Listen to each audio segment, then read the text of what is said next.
안녕하세요. 저는 길동생태공원의 코디네이터 김지연이라고 합니다. 오늘은 제가 일하는 길동생태공원의 시민과학자인 길동지기를 소개하기 위해서 이 자리에 왔습니다. 우선 코디네이터라는 말이 보편화되기는 했지만 의미를 한번 보시면요. 오디네이터라는 게 좌표를 잇는다라는 뜻이거든요. 그래서 저는 두 개의 좌표를 연결해 주는 일을 하고 있는데 크게 이제 인간과 자연, 또 한 가지는 서울시와 시민과학자를 연결해 주고 있습니다. 자연과 인간을 어떻게 연결해 주냐면요. 공간의 가치, 저희 생태공원이라는 공간의 가치를 발견하고 이를 교육 프로그램으로 구체화해서 탐방객들한테 알려주는 일을 하고 있고요. 서울시와 시민과학자는 정책의 방향과 또 시민이 요구하는 것 사이에서 이 둘이 잘 협치를 이룰 수 있도록 조종자 역할을 하고 있습니다. 제가 일하는 생태공원은 서울시의 강동 쪽에 위치하고 있고요. 1999년에 오픈했습니다. 서울에서는 두 번째로 만든 생태공원이고요. 보시다시피 습지, 그리고 산지, 초지 이런 것들이 어우러져 있는데 조성을 할 때 생물들한테 살 땅을 주겠다. 그러면 그 땅에서 어떤 생물들이 들어와서 사는지를 보고 이를 본 탐방객들이 도시에도 이런 공간이 있으면 정말 다양한 생물들이 살 수 있구나. 이런 생각을 하도록 하는 게 생태공원의 조성 취지고요. 그런 면에서 이제 생물상 조사, 또 생태 교육 이런 일들을 진행하고 있습니다.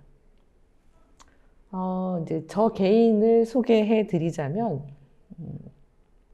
저는 이제 전공은 생물학과하고 석사 환경정책하고 도시생태학으로 박사학위를 받았는데요.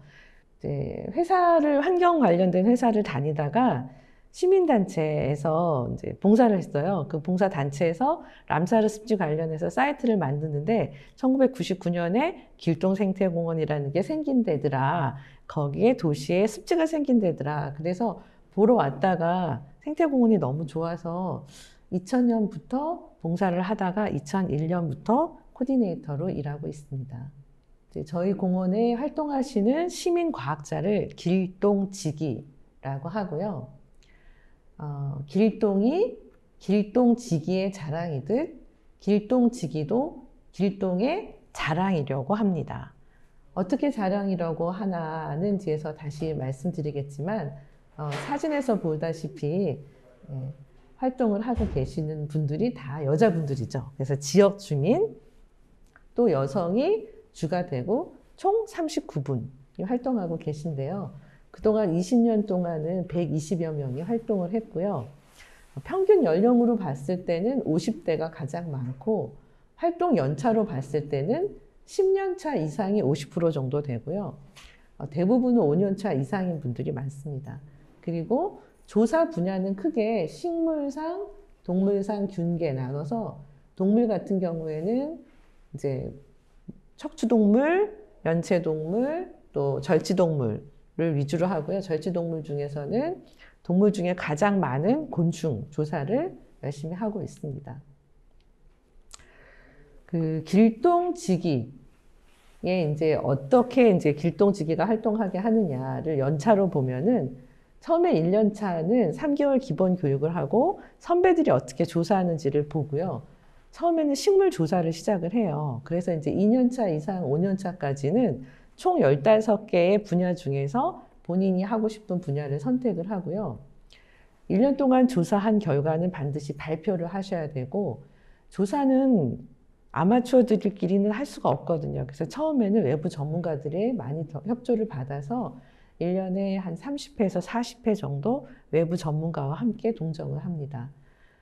그리고 각 분야로 생태 교육이라고 있는데 메뚜기면 메뚜기, 잠자리, 버섯 이렇게 각 분야별 생태 교육을 하고 있습니다. 이렇게 5년 차 이상이 되면은 각 분야 준 전문가로서 조사 팀장을 맡게 되고요. 꾸준한 조사를 통해서 결과 분석을 할 수 있는 단계까지 가는 게 이제 목표라고 할 수 있습니다. 지나온 성과를 보시면 이제 공원 내에서는 매년 운영 결과 보고서도 작성을 하고 자연 관찰 시리즈 또 그동안 교재를 한 1000여 권 이상 만들었고요. 지금 여기 컬러로 나온 부분들은 다 이제 출판한 책들인데요. 나방 애벌레 도감이나 식물록 보고서 같은 거는 저희가 조사를 하다 보면은 도감에 다 없는 분야들이 있어요. 특히 나방 같은 경우에는 번데기 때 땅으로 가다 보니까 지금은 이제 많이들 조사가 됐지만 이 애벌레가 어떤 나방에 가는지를 다 안 나와 있었거든요. 그래서 한 선생님이 맡아서 조사를 꾸준히 하시다가 이제 본인이 직접 키우시면서 이제 애벌레 도감을 내시게 됐고요. 식물록 보고서도 마찬가지고요. 예, 저도 이제 같이 공저를 했고 또 저희 이제 선생님 중에는 아예 곤충을 전공하셔서 이제는 뭐 유명해진 정부희 박사님도 계시죠. 그분은 이제 책을 한 20여 권 출판한 것 같습니다. 또 다른 성과로는 공원의 생물사항이 99년 이후에 약 4.2배가 증가했어요. 4.2배나 증가한 거를 알게 된 게 사실 시민과학자들의 역할이겠죠.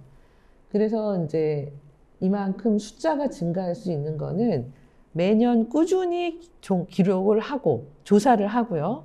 그 조사된 거를 기록을 하고 또 분석을 하고 이런 단계를 통해서 현재는 서울시 보호종, 기후변화 지표종, 국가보호종이 이런 규모로 있게 된 것을 알게 되었습니다.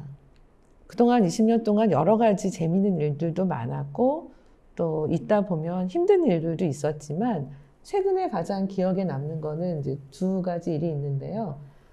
박경현 선생님이라는 봉사자가 한 9년 정도 꾸준히 때까치라는 새가 겨울철이 되면은 먹이를 꽂아 넣는 습성이 있어요. 그 먹이를 꽂아 넣는 습성이 어떤 곳을 좋아하는지 또 어떤 수종을 좋아하는지 어떤 먹이를 좋아하는지 이렇게 분석됐던 결과를 저랑 같이 이제 10년이 지났지만 같이 이제 분석을 해서 올해 조류학회지에 등재를 시켰고요. 이 차두원이라는 학생은 초등학교 때부터 오고 이제 중학교 때부터는 꾸준히 교류를 했는데 내년에 이제 박사과정에 들어가게 돼요. 그래서 공원을 통해서 또 시민과학자들을 통해서 성장하는 학생들을 보는 것도 큰 보람인 것 같습니다. 자, 앞으로를 보시면 지금까지 초기에는 시민단체가 2년 동안 활동의 기틀을 마련해 줬고요. 2001년부터 현재까지는 길동지기가 시민과학자로서 활동을 했습니다. 또 시민과학자로서의 어떤 모니터링 외에 시민에 의한 생태 교육도 정착이 됐고요. 이를 통해서 이제 앞으로 10년 동안은 생태적 공간을 어떻게 유지 관리할 것인가, 또 현재 시민과학자들을 어떻게 확대할 것인가, 그게 이제 숙제라고 생각합니다. 제가 생각하는 시민과학자는 크게 이제 두 가지 의미를 가지고 있는데요. 우선 이제 시민과학이라고 했을 때 과학이 무슨 뜻인가? 보시면 여기 보편적 진리나 법칙의 발견을 목적으로 한 체계적인 지식이거든요. 보편적인 진리를 발견하기 위한 지식은 과학자만 할 수 있는 건 아니에요. 과학자가 될 수가 있죠. 그럼 그거는 누가 할 수 있느냐?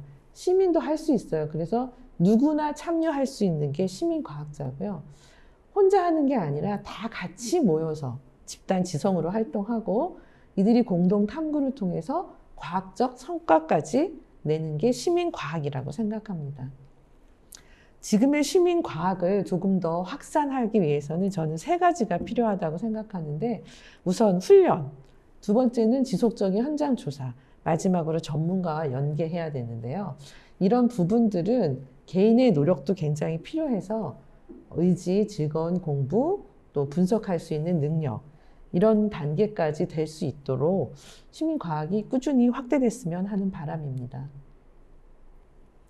예, 마지막으로 제가 생각하는 시민과학자는 바이오필리아 에반젤리스트라고 생각하는데요. 바이오필리아라는 말은 사람의 마음속에는 누구나 자연을 사랑하는 마음이 있다. 시민과학자는 그거를 혼자가 아는 게 아니라 주변의 많은 사람들한테 알려주는 사람이다라고 생각하고요. 그래서 사랑하면 알게 되고 알면 보이나니 그때 보이는 것은 전과 다르다라는 것을 많이 알려줄 수 있는 게 시민과학자의 역할이 아닌가 싶습니다. 사진은 저희 길동지기들이랑 작년에 20주년 기념으로 찍었던 사진인데요. 빨리 코로나가 이제 좀 종식이 되고 모임이 저희가 월요일마다 모이거든요. 이런 모임이 다시 활성화될 수 있었으면 좋겠습니다. 네, 감사합니다.